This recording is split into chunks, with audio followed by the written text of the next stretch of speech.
বন্ধুরা, আরজিকর ম্যাটারে মারাত্মক তথ্য আপনাদের কাছে নিয়ে এসেছি যে তিলোত্তমার মা বাবা এবার সর্বসম্মুখে এক খুনির নাম বলে দিলেন, যেখানে এবার আরজিকরে কেঁচো খুঁড়তে কেউটে বেরিয়ে আসলো।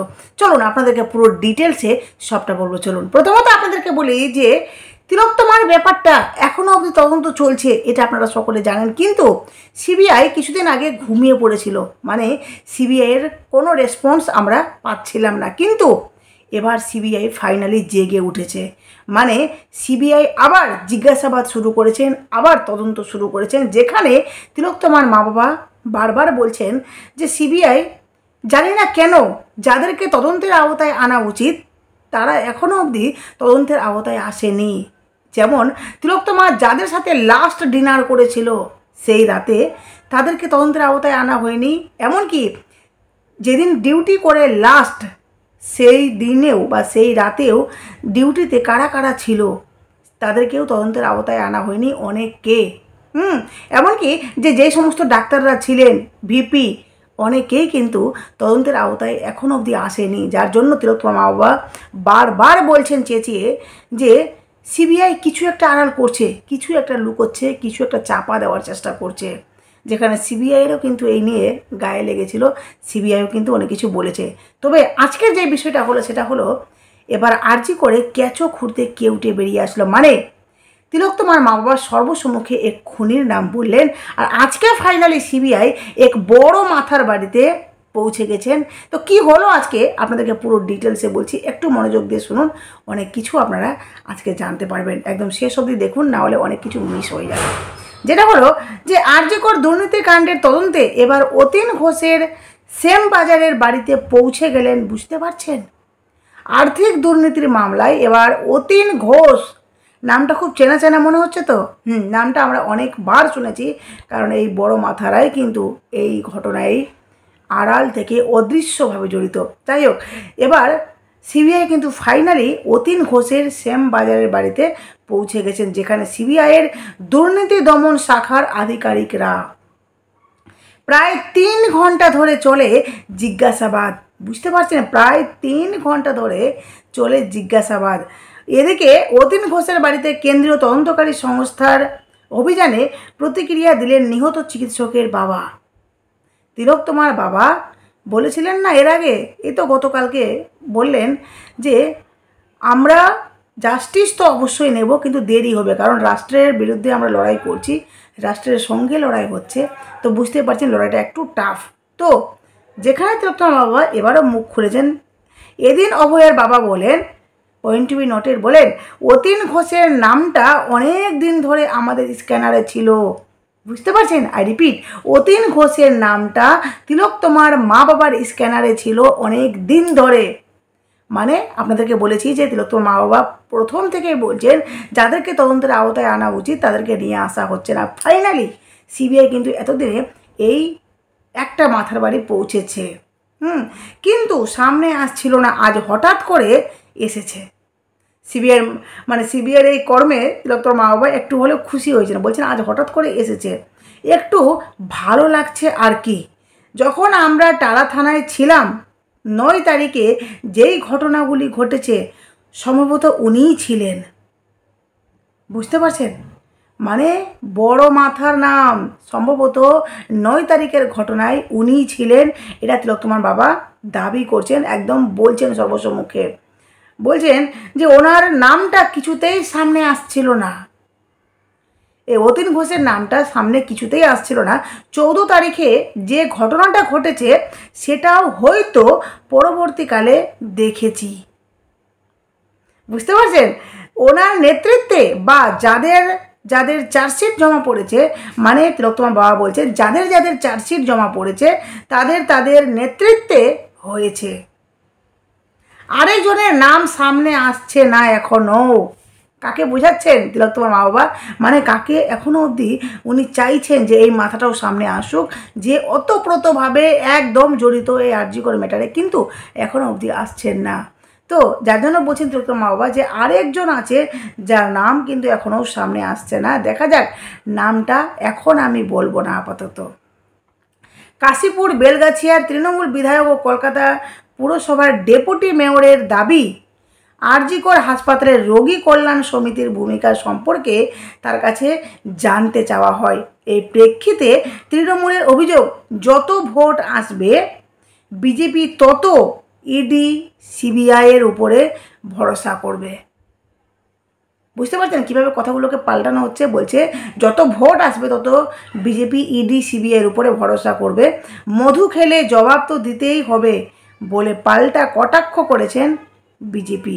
আরজিকর মেডিকেল দুর্নীতিকাণ্ডে এবার কলকাতা পুরসভার ডেপুটি মেয়র অতীন ঘোষের বাড়িতে পৌঁছালো সিবিআই। এই নিয়ে 6 দিনের অন্তরে 2 তৃণমূলের বিধায়ক, মানে এর আগে আরেকজনের বাড়িতে গেছে, আজকে তৃণমূল অতীন ঘোষের বাড়িতে পৌঁছে গেল কেন্দ্রীয় এজেন্সি। গত শনিবার শ্রীরামপুরের তৃণমূল বিধায়ক সুদীপ্ত রায়ের বাড়িতে মানে গেছিলেন গিয়ে সিবিআই, আর এবার কিন্তু শুক্রবার কাশীপুর বেলগাছিয়ার তৃণমূল বিধায়ক অতীন ঘোষের বাড়িতে। বুঝতে পারছেন, এর আগে তৃণমূল বিধায়ক সুদীপ্ত রায়ের বাড়িতে, আর আজকে হলো গিয়ে অতীন ঘোষের বাড়িতে। শুক্রবার দুপুর 2:15 নাগাদ কলকাতা পুরসভার ডেপুটি মেয়রের বাড়িতে ঢোকেন সিবিআই আর এর দুর্নীতি দমন শাখার অফিসাররা। মানে সিবিআই ঢোকেন, তাতে দুর্নীতি দমনের শাখারা মানে সিবিআই আধিকারিকরা। বাড়ির বাইরে পাহারায় দাঁড় করিয়ে রাখা হয় কেন্দ্রীয় বাহিনীকে। বুঝতে পারছেন, গত বছর আরজিকর মেডিকেল তরুণী চিকিৎসকের ধর্ষণ ও খুনের ঘটনায় মানে তিলোত্তমার ঘটনার পরই সামনে আসে আর্থিক দুর্নীতির চাঞ্চল্যকর তথ্য, যেখানে ভুরি ভুরি আরজিকরে দুর্নীতি হয়েছে। সেই দুর্নীতিগুলো হয়তো তিলোত্তমা প্রতিবাদ না করলে, তিলোত্তমার সাথে এই ঘটনা না ঘটলে আমরা জানতেই পারতাম না। তিলোত্তমা প্রতিবাদ করেছিল বলে মেয়েটি আজকে এই ঘটনার বলি হয়েছে, মানে দুর্নীতিতে, আর যার জন্য সমস্ত সত্যগুলো সামনে এসছে। তো বলছে যে দুর্নীতির চাঞ্চল্যকর অভিযোগ, সেই সময় আরজিকর হাসপাতালের রোগী কল্যাণ সমিতির চেয়ারম্যান ছিলেন তৃণমূল বিধায়ক সুদীপ্ত রায়। বুঝতে পারছেন, আর রোগী কল্যাণ সমিতির সদস্য ছিলেন স্থানীয় তৃণমূল বিধায়ক অতীন ঘোষ। এদিন প্রায় 3 ঘন্টা তার বাড়িতে ছিলেন সিবিআইয়ের অফিসাররা। কাশীপুর বেলগাছিয়ায় ডেপুটি মেয়র ও তৃণমূল বিধায়ক অতীন ঘোষ বলেন তারা এসেছিলেন আরজিকরের রোগী, মানে উনি বলছেন অতীন ঘোষ বলেন যে তারা এসেছিলেন আরজিকরের রোগী কল্যাণ সমিতির সময়, আমি যে সময় মানে উনি ছিলেন সেখানকার বিধায়ক, উনি পদে ছিলেন, যার জন্য বলছেন যে স্থানীয় বিধায়ক হওয়ার সূত্রে আমি ছিলাম। সেই ব্যাপারে ওদের কিছু প্রশ্ন ছিল, ওরা প্রশ্নমালা নিয়ে এসেছিল, আমি উত্তর দিয়েছি। ওরা শুনছেন, বলেছে যে ওরা শুনেছেন, লিপিবদ্ধ করেছেন, চলে গেছেন। নোটিশ পরশুদিন রাতে আমার বাড়িতে এসেছিল, এটা আর্থিক দুর্নীতির সম্পর্কে। উনি জিজ্ঞেস করেছেন রোগী কল্যাণ সমিতির ভূমিকা কী। আমি 8:10 মানে উনি বলছেন যে যেই এই প্রশ্নটি করা হয় যে রোগী কল্যাণ সমিতির ভূমিকা কী, সেখানে বলা হচ্ছে আমি 8 থেকে 10টা মিটিং কল্যাণ সমিতির বৈঠক অ্যাটেন্ড করেছি। উনি টোটাল 8 থেকে 10টা মিটিং অ্যাটেন্ড করেছেন, যেখানে উনি পরিষ্কার নিজে বলে দিলেন। যাই হোক, আগামীতে কী হচ্ছে অবশ্যই আমাদের সেদিকে নজর থাকবে। তবে সবচেয়ে বড় কথা হলো যে সিবিআই একটু একটু মানে বলে না কুথে কুথে এগোচ্ছে, কিন্তু এগোচ্ছে, কিছু তো করছে, যেখানে আমাদের মনটা একটু হলেও শান্তি পাবে যে তিলোত্তমার জন্য ফাইনালি কিছু হচ্ছে।